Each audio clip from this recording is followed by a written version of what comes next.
လာဟာဖြစ်၏နတ်နဲရအရက်ကိုမှောင်မိုက်ဖုံးလွှမ်း၍ဖျားသခင်၏ဝိညာဉ်တော်သည်ရေမျက်နှာပြင်ပေါ်မှလှုပ်ရှားတော်မူ၏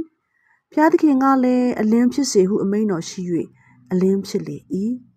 ထိုအလင်းကောင်းသည်ကိုဖျားသခင်သည်မြင်၍အလင်းနှင့်မှောင်မိုက်ကိုပိုင်ခြားခွဲတော်မူ၏အလင်းကိုနေ့ဟုသောအမည်ဖြင့်၎င်းမှောင်မိုက်ကိုညဟုသောအမည်ဖြင့်၎င်းခေါ်ဝေါ်သမုတ်တော်မူ၍ညဦးနှင့်နနက်သည်ပထမနေ့ရက်ဖြစ်လေ၏တပံဘုရားသခင်ကရေအလယ်၌မိုးမျက်နှာကျက်ဖြစ်စေ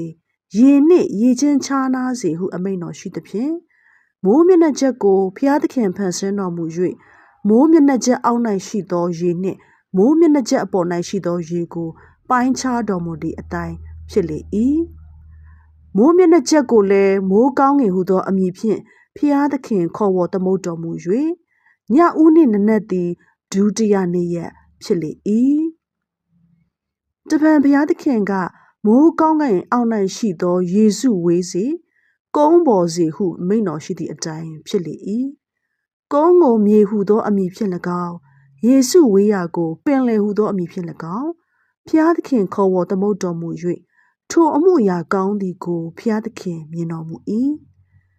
တပံဘုရားသခင်ကမြေသည်မြက်ပင်ကို၎င်းစပါးသည်ကိုဖြစ်စေသောစပါးပင်ကို၎င်းမြေပေါ်မှမျိုးစေ့ပါလျက်တစ်သီးမျိုးဖြစ်စေသောတစ်ပင်ကို၎င်းပေါက်စေဟုအမိန့်တော်ရှိသည့်အတိုင်းဖြစ်လေ၏ဤသည်ကထာဝရဘုရား၏